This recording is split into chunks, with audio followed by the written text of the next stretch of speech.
gold trails and ghost towns. Share the adventures of our early pioneers as we explore the development of the Pacific Northwest and beyond. With your host, Mike Roberts, and historian Bill Barley.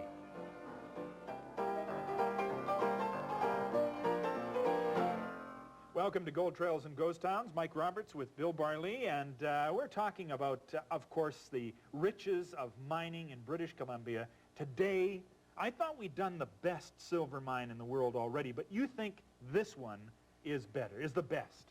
It's the best mine in Canada, one of the best mines in North America, perhaps the best mine in North America, not generally known, sometimes even in British Columbia.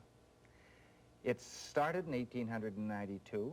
Still going in 1993, over a century, the magnificent Sullivan Mine in Kimberley, East Kootenay country. Now, how would a thing that became this magnificent be so unpoorly well known? I mean, how come people didn't know more about it? What was special about this mine that kept it hidden under the bushes? Well, Mike, it got off to a rocky start, and remember that in the 1880s and 1890s, in the turn of the century, there were many mines in that corner of British Columbia, the southeastern corner of British Columbia, that were world beaters because their ore averaged in some cases 2 or 3 ounces of gold, hundreds of dollars per ton, sometimes thousands of dollars per ton. So that it didn't really make, but this was a magnificent producer. It was a mountain of ore. And it had staying power. It had staying power galore. Okay, take a break. We'll be back, though, to talk about the famous, the magnificent, the overwhelming Sullivan Mine.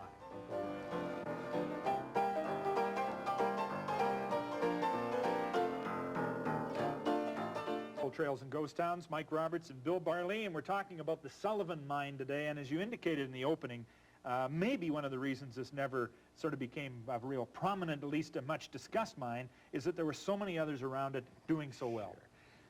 That boundary, West Kootenay, East Kootenay country, was studded with mines.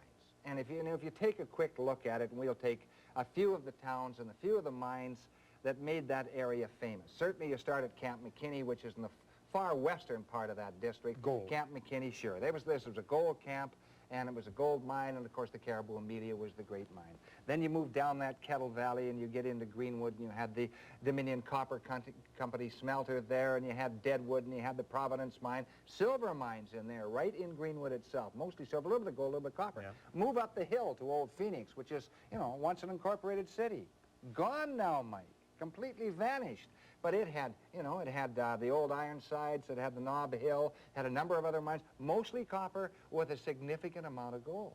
Yeah. Then you went right through that boundary country, a lot of other small mines like the Union, go right over to Rosslyn, and this was the golden city of the Old West in the 1890s. The gold was so rich in there. Oh, I mean, how rich was it? Can you describe it? Probably $150 million came out of Rosslyn, which is a heck of a lot.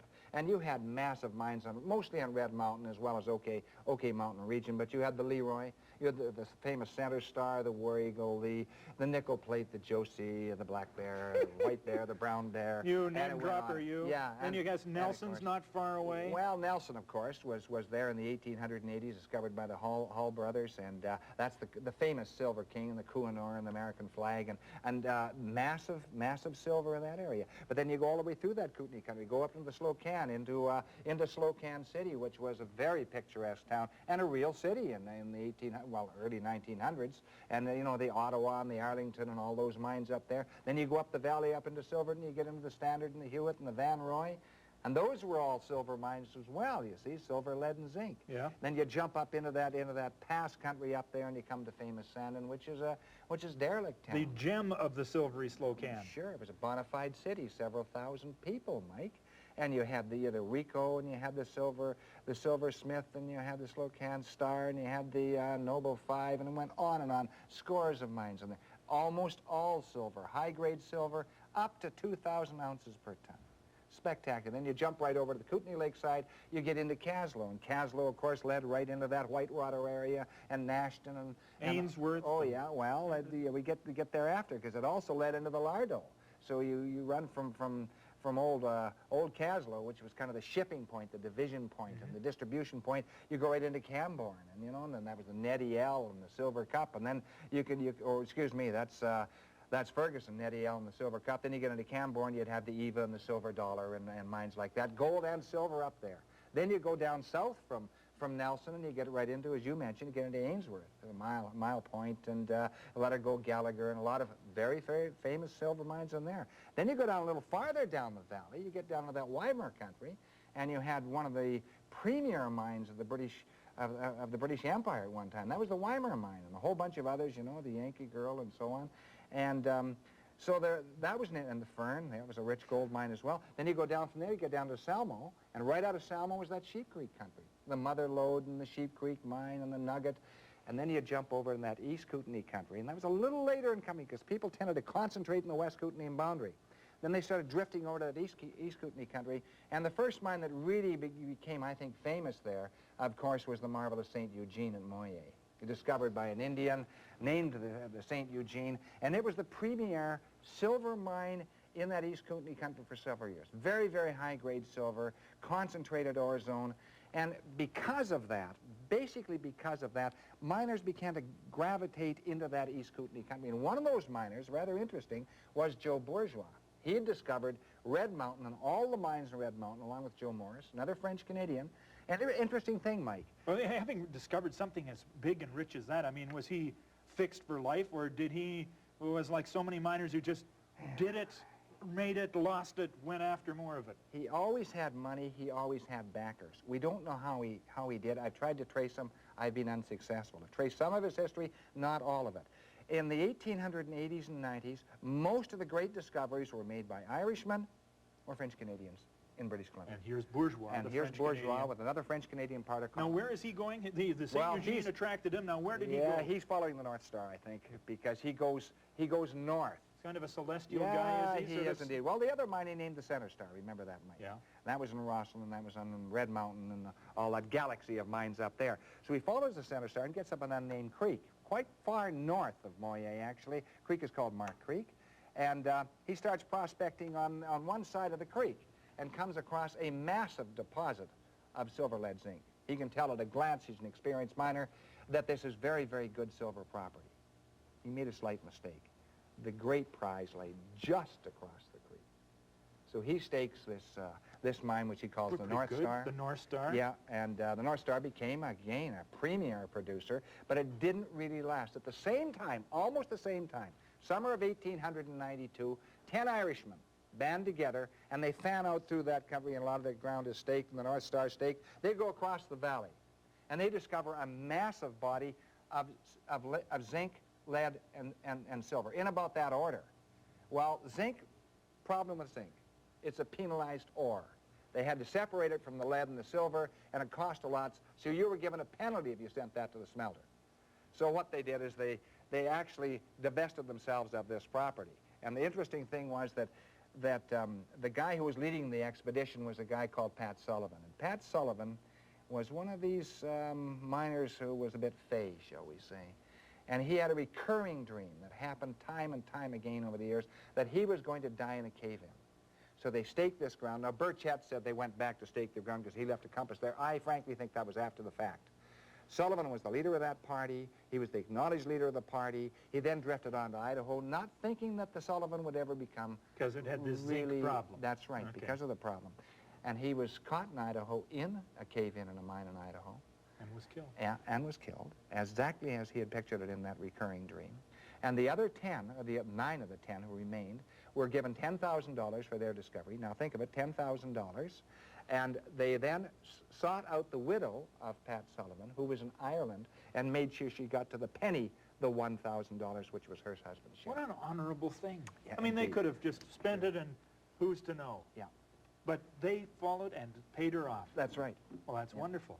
So who was the person who, despite the zinc penalty, picked up this wonderful load? Federated Mining and Smelting Company, a United States firm, actually picked it up, or federal, and they picked up the mine, and they had a lot of trouble with the zinc again. And so they sent it to 2 smelters. One smelter, Hall Mine Smelter in Nelson. Hall Mine Smelter. Yeah, Okay. that was because of the Silver King. And the other smelter was the Consolidated Mining and Smelting Company smelter in Trail, BC. Now, these 2 smelters were built to handle primarily all the stuff that was coming out of Greenwood and Phoenix and Rossland and sure. all of that. But they were also they handled that zinc ore and that lead ore and that silver ore coming out of the Slocan as well, and out of the Lardo. So they had some knowledge, and there was considerable rivalry. That's giving it a very, very soft connotation between the two camps. And Hull and Consolidated. Oh, you bet. And according to the story, the Consolidated solved the puzzle around 1910. Now, that will be disputed by a number of scholars who say it was not the Consolidated Mining and Smelting Company, who said it was Hull Mines. And there was a... And now, do you say maybe it was Hull Mines, but somehow Consolidated got it, or are you not going to go that far? I'm not saying that it was industrial espionage, but I'm saying that there is some... Loose lips sink ships. There is some indication that perhaps something happened in that area. Okay. We will kind of we will concentrate on that and elaborate on that at some future time. Anyway, they solved it. They had an option on the mine. Consolidated solved it. Yeah, they had an option on the mine. They might buy it from the American company, and they now are able to resolve, separating the zinc from the lead and the silver. And once they can do that, you've got 3 metals that you can sell and no penalty anymore. Oh, yeah, no penalty at all. And what happens, of course, is they start diamond drilling into this mountain. This is not a separate ore body. Some of these ore bodies are 300 or 400 feet thick. It is absolutely staggering to mining men everywhere. They couldn't believe how massive the ore body was. Now remember, this was started in 1892, so they spent 15 years resolving the zinc problem, and then they come into a massive ore body, and they keep on drilling, they keep on hitting ore. And they start out with a few hundred tons a day, and then they get up to 500 tons a day, then they get up to 1,000 tons a day, then they get up to 2,000 tons a day. By the 1920s, they're at 5,000 tons a day. They're at 2 million tons a year. Now, only mining men will recognize how massive that output is. Some mines that became world famous never produced more than 200,000 or 300,000 tons. They're producing 2 million tons a year. And they've done this right from the 1920s approximately, right into the 1990s. That would be 200 million tons a year. Well, no, it would be. It would be 2 million tons a year. Over the life of the mine. Over the life of the mine, probably it'll end up around 200 million tons. Now, it got to start, because the CPR, remember, was closely linked with the Consolidated Mining and Smelting Company. So they ran a branch line, 1900, from Cranbrook right into Kimberley. And past the old Marysville smelter, which was there to sort out and smelt the ore from the North Star mine, which never really got off the ground, never proved to be feasible. And, of course, now, the massive company. And remember this, the Consolidated Mining Company has a very interesting career. One of the mining giants of Canada, not much doubt about that. If you were brought up as a kid in that East Kootenay, West Kootenay, even the boundary country, when anyone mentioned the company, there was only one company. That was the Consolidated Mining and Smelting Company. Some people call it the CM&S. Today it's called Cominco. So it had 4 names, the company. Consolidated Mining and Smelting, CM&S, and Cominco. And that mine was so rich. Ordinarily a mine, when you go into a mine, you'll have a stope and a pillar. A stope is a tunnel that tunnels into the ore body, right, and a pillar. And a pillar to hold up the ceiling of the stope so it won't cave in on you. Yeah. Well, there was so much ore in that mine, it was incredible. The stopes were huge, so they actually built cement stopes so they could mine out the stopes that had all the ore in them.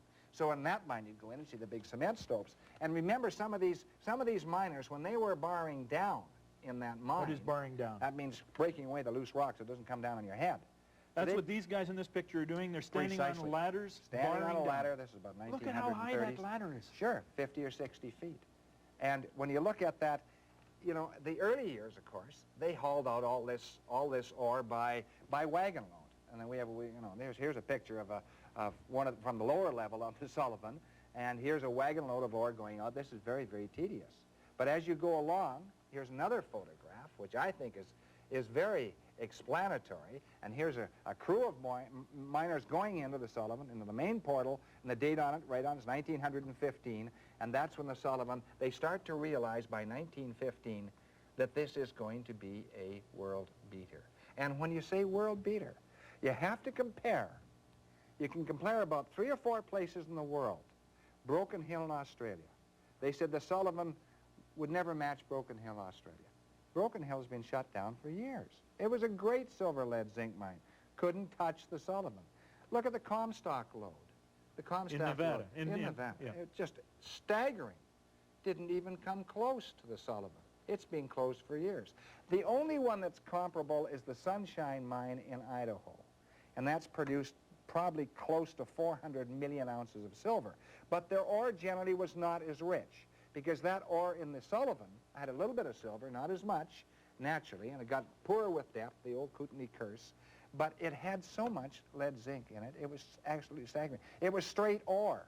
It was straight ore. So do you know how much the Sullivan has produced in silver at this date? No, I tried to find out from Cominco, and they didn't have the exact figures. I would think the North Star produced 25 to 30 ounces per ton for years. It was just across the valley. Certainly the Sullivan was not the same type of ore body, much less, probably an ounce or two a ton. But if you take a look at, if it produces 200 million tons, an ounce or two a ton, I'm guessing here, it would be between 200 and 400 million ounces just in silver alone. Of course, the massive profit came from lead and zinc. And the interesting part of Kimberley, and Kimberley was the camp nearby, it started out as a very, very small camp. And here we have a photograph of Kimberley in the beginning. Underwhelming. Yeah, it is really underwhelming. A couple of stores there waiting for the rush to happen. And this was it was a company town, like Trail is a company town. Yeah. So Kimberley's a company town, and you had the company store. In fact, here's a photograph of the company store, the CM&S store. And they made sure that they not only made it mining, but a little bit on the miners as well. And so Kimberley never did achieve the notoriety of its namesake in South Africa. It was named by Colonel Redpath, by the way, around, I think, 1893. Now, that name comes right out of Spokane, doesn't it? The Redpath, Sure. So that's Spokane mining wealth? Sure. Spokane mining wealth of all the mansions in Spokane. He was in there early. He thought it would match the gold and diamond output from Kimberley in South Africa. Wrong. It outlasted them all. So this is a mine that really staggers the imagination. There is no equal anywhere in Canada. Okay, let's take a break, and we'll come back and talk a little bit about the stuff we haven't touched on yet to do with Kimberley. We'll be back right after these words.